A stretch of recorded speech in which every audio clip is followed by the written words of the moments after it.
आज इस वीडियो में हम बात करने वाले हैं पितृपक्ष के ऊपर।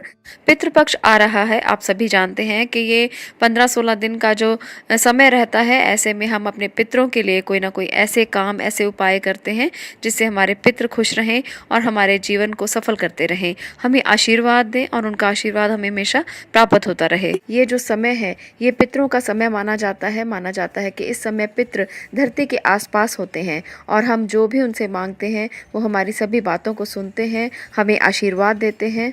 परंतु कई बार ऐसा भी देखा जाता है कि पितृ जो हैं वो नाराज़ भी हो जाते हैं। इसके कई कारण होते हैं। कई बार कुंडलियों में पितृ दोष बनते हैं जिसके कारण पितृ माना जाता है कि नाराज़ हैं और आपकी बातों को नहीं सुन पा रहे हैं। आपके पितृ दोषों से आपको काफ़ी सारे कष्ट जीवन में झेलने पड़ते हैं। तो आज हम उसके बारे में जानेंगे। पितृदोष के कारण बहुत सारे हो सकते हैं। पितृदोष के कई ऐसे कारण भी हैं जिन्हें हम जान सकते हैं कुंडली को देखकर, और पितृदोष के कई ऐसे कारण भी हैं जिन्हें हम नहीं जान सकते। पितृदोष के कारण व्यक्ति को बहुत सारे कष्ट अपने जीवन में उठाने पड़ते हैं, जैसे विवाह ना हो पाने की समस्या, विवाहित जीवन में कलेश होना, परीक्षा में बार बार असफल होना, नशे की आदत हो जाना, नौकरी का ना लगना, और अगर नौकरी लग जाती है तो बार बार नौकरी का छूट जाना, बच्चों की समस्या होना, बच्चों का घर में जन्म ना होना। ऐसी बहुत सारी ऐसी समस्याएं हैं जो पितृदोष के कारण देखी जाती हैं। गर्भधारण में समस्या हो जाना, बच्चे की अकाल मृत्यु हो जाना, या फिर मंद बुद्धि बच्चों का पैदा होना, निर्णय ना ले पाना, घर में बहुत क्रोध रहना, क्रोधी स्वभाव रहना, हर व्यक्ति का आपस में लड़ते झगड़ते रहना, ऐसी कई समस्याएं हैं जो पितृदोष के कारण होती हैं। हमें इन बातों का पता नहीं लगता कि घर में ये समस्याएं क्यों चली आ रही हैं, परंतु कुंडली में ऐसे दोष होते हैं जिसके कारण ये समस्याएं घर में आम हो जाती हैं और हम इन समस्याओं के बीच में उलझते चले जाते हैं। पितृ ऋण के कई कारण हो सकते हैं। पितृ ऋण कई प्रकार का हो सकता है। आज इस वीडियो में हम यही जानने वाले हैं कि पितृ ऋण के कौन कौन से ऐसे प्रकार होते हैं जिसके कारण हमारी कुंडली में पितृ ऋण उत्पन्न होता है।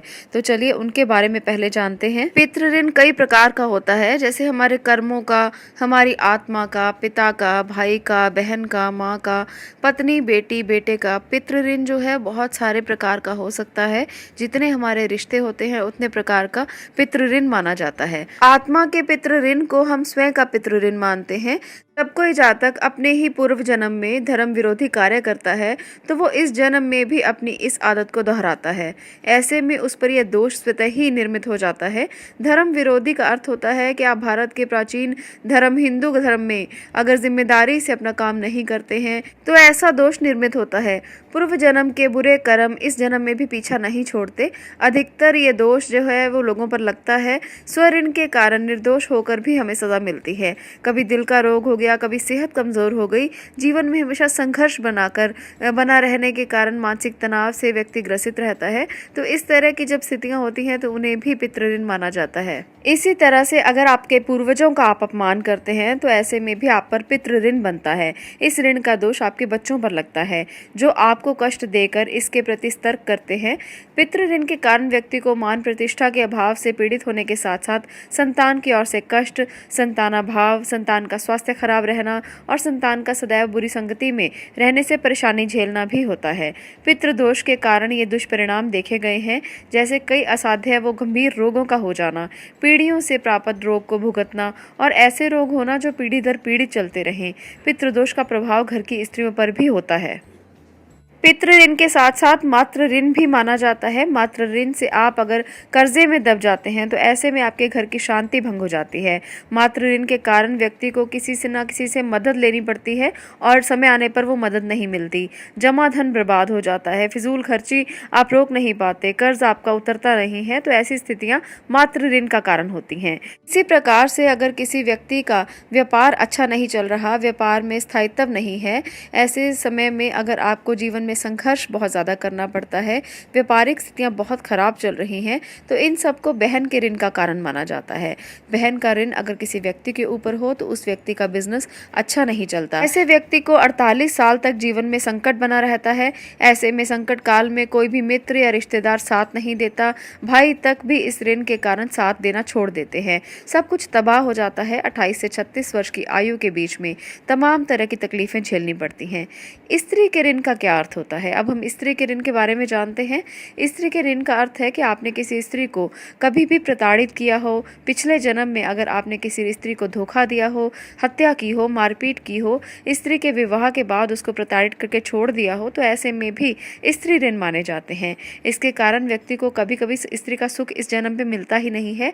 अगर मिलता है तो संतान सुख नसीब नहीं होता। घर में कई तरह के मंगल कार्य करने के समय में विघ्न पड़ते हैं। अब इसके आगे हम जानते हैं ग्रहों के ऋण के बारे में। शनि का ऋण किसे कहते हैं? शनि का ऋण उस व्यक्ति को लगता है जो धोखे से किसी का मकान, भूमि या संपत्ति हड़प लेता है, किसी की हत्या करवा देता है, किसी निर्दोष को वो जबरन प्रताड़ित करता है। ऐसे में शनिदेव उसे मृत्यु तुल्य कष्ट तक देते हैं, उसका परिवार बिखर सकता है। ऐसे में उसको शनि का ऋण लगता है। अब हम यहाँ पर बात करेंगे राहु के ऋण की। इस ऋण के कारण व्यक्ति मरने के बाद प्रेत तक बन जाता है। किसी संबंधी से छल करने के कारण या किसी अपने से ही बदले की भावना रखने के कारण ये ऋण उत्पन्न होता है। इसके कारण अपने ही सर में गहरी चोट लग सकती है। निर्दोष होते हुए भी आप मुकदमों में फंस सकते हैं। बच्चों को इससे कष्ट रहता है। इसी के कारण ही केतु का भी ऋण माना जाता है। कई बार संतान का जन्म मुश्किल से होता है, ऐसे में हम केतु का ऋण मानते हैं। यदि हो भी जाता है तो वो बीमार रहती है संतान, और ऐसे में अगर आपके घर में कुत्ते रखे जाएं और वो कुत्ते मर जाएं बार बार, तो भी केतु का ऋण माना जाता है। इस प्रकार से राहु और केतु के ऋण ये होते हैं। इन ऋणों के कारण आपको काफी सारे कष्ट जीवन में उठाने पड़ते हैं। इन सभी ऋणों के अलावा एक और ऋण होता है जो पितृ ऋण के ही अंतर्गत आता है। इसे ब्रह्मा का ऋण बोला जाता है। ब्रह्म ऋण वो ऋण है जिसे हम ब्रह्मा का कर्जा कहते हैं। ब्रह्मा जी और उनके पुत्रों ने हमें बनाया है, तो किसी भी प्रकार के भेदभाव, छुआछूत, जाति आदि में विभाजित करके हमें नहीं बनाया, लेकिन धरती पर आने के बाद हमने ब्रह्मा के कुल को जातियों में बांट दिया, अपने ही भाइयों से अलग होकर उन्हें विभाजित कर दिया। इसका परिणाम ये है कि हमें युद्ध, हिंसा और अशांति को भोगना पड़ता है। तो इसके कारण भी ये ऋण उत्पन्न होता है। आजकल देखा गया है कि लालच, डर और सैकड़ों सालों से फैलाई गई नफरत के आधार पर कुछ लोग अपना पितृ धर्म छोड़कर दूसरा धर्म अपना लेते हैं। इसका परिणाम वर्तमान में नहीं, लेकिन बाद में उन्हें जरूर भुगतना पड़ता है। हालांकि देश के बहुत से क्षेत्र भुगत भी रहे हैं। धर्मांतरण जैसे कृत्यों से ब्रह्मा का दोष उत्पन्न होता है। ब्रह्म दोष जो है वो हमारे पूर्वजों, हमारे कुल देवता, धर्म, हमारे वंश आदि से जुड़ा हुआ है। ये जो दोष है ये कई जन्मों तक पीछा करता है। यदि कोई व्यक्ति अपने धर्म और कुल को छोड़कर गया है तो उसके कुल के अंत होने तक ये चलता रहता है, क्योंकि ये ऋण ब्रह्मा का और उनके पुत्रों से जुड़ा है। मान्यता के अनुसार ऐसे व्यक्ति का परिवार किसी न किसी दुख से हमेशा ही पीड़ित बना रहता है और उसको मरने के बाद प्रेत योनि मिलती है, ये भी माना जाता है। तो इन सभी दोषों के क्या ऐसे उपाय हैं जो पितृदोष के इन दिनों में हम कर सकते हैं? पितृदोष के ये काफ़ी दिन जो हैं वो बहुत महत्वपूर्ण माने जाते हैं इन सभी दोषों से मुक्ति के लिए। पितृदोष या ऋण को उतारने के लिए 3 उपाय किए जाने बहुत ज़रूरी हैं। देश के धर्म के अनुसार अगर हम ये मानते हैं कि हम भारत की परंपरा को मानते हैं, तो इस परंपरा के अनुसार इसका पालन करना, पितृपक्ष में तर्पण करना और श्राद्ध करना, ये बहुत ज़्यादा ज़रूरी है। और तीसरा जो ज़रूरी संस्कार है वो है संतान उत्पन्न करके उसमें अच्छे धार्मिक संस्कार डालना। प्रतिदिन अगर हम हनुमान चालीसा का पाठ करते हैं, अपनी भ्रिकुटी पर शुद्ध जल से तिलक लगाते हैं, 13, 14 अमावस्या और पूर्णिमा के दिन गुड़ और घी की धूप जलाते हैं, घर के वास्तु को ठीक करते हैं और इसके साथ साथ अपने शरीर की सफाई रखते हैं और घर को भी साफ सुथरा रखते हैं, तो ऐसे में भी हमारे कोई ऋण चुकता हो जाते हैं। कई ऋण इस प्रकार से भी चुकता हो जाते हैं कि जिनका हमें अंदाज़ा भी नहीं होता कि हम अपनी डेली दिनचर्या में जो काम करते हैं उससे भी हमारे ऋण जो हैं वो चुकता होते हैं। इसी प्रकार से ही अगर हम ब्रह्म ऋण से मुक्ति पाना चाहें तो ऐसे में घृणा, छुआछूत, जातिवाद, प्रांतवाद आदि को ऐसी भावनाओं से हमें दूर रहना चाहिए और ये समझना चाहिए कि भारत में रहने वाला हर एक व्यक्ति ब्रह्मा की संतान है। हम सब हिंदू हैं, हमारे पूर्वज हिंदू हैं और इसीलिए हमें इस ऋण से मुक्ति मिल सकती है अगर हम इस भावना से किसी के साथ भी व्यवहार करते हैं। तो ये बहुत ज़रूरी है अगर अपना ब्रह्म ऋण हम चुकाना चाहते हैं। इसके साथ ही और बहुत सारे उपाय हैं। अगर आप इन्हें पितृपक्ष के समय पर करते हैं तो आप लोगों को भी ज़रूर इसका लाभ मिलेगा। अगर आप लोगों के जीवन में किसी भी प्रकार का कोई ऋण है तो उस ऋण से आपको ज़रूर मुक्ति मिलेगी। इसी प्रकार से अगर किसी व्यक्ति को अपने पितरों के ऋणों को चुकाना है, अगर कोई व्यक्ति पितृदोष से पीड़ित है और उसे अप्रत्याशित बाधाओं का सामना करना पड़ता है, तो उसे अपने पूर्वजों का श्राद्ध क्रम संपन्न करना चाहिए। वे भले ही अपने जीवन में कितना ही व्यस्त क्यों ना हो, लेकिन उसे अपने जीवन में अश्विन कृष्ण अमावस्या को श्राद्ध अवश्य करना चाहिए। ऐसा अगर वो अपने जीवन में करता है तो उसे अपने पितृ ऋणों से मुक्ति मिलती है। और इसके साथ साथ दूसरा जो उपाय है वो उस हर व्यक्ति को करना चाहिए जिसकी कुंडली में पितृ ऋण हो।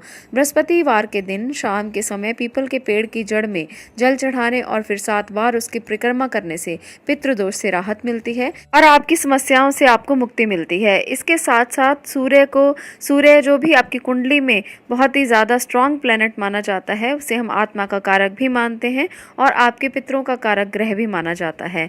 ऐसे में शुक्ल पक्ष के प्रथम रविवार के दिन जातक को घर में पूरे विधि विधान से सूर्य यंत्र जरूर स्थापित करना चाहिए। सूर्य देव को प्रतिदिन तांबे के पात्र में जल लेकर उसमें लाल फूल, रौली, चावल डालकर अर्घ जरूर देना चाहिए। इसके साथ साथ गाय को जो व्यक्ति हर रोज़ रोटी खिलाता है उसके जीवन से भी सभी तरह के पितृदोष चले जाते हैं। अपने भोजन की थाली में से प्रतिदिन गाय को, कुत्ते को भोजन अवश्य खिलाएं। ऐसा करने से कुल देवी और कुल देवता आपके अवश्य प्रसन्न होते हैं। रविवार के दिन ऐसा हमेशा करना चाहिए। गाय को गुड़ खिला सकते हैं। जब आप स्वयं घर से बाहर निकलें तो गुड़ खाकर निकलें।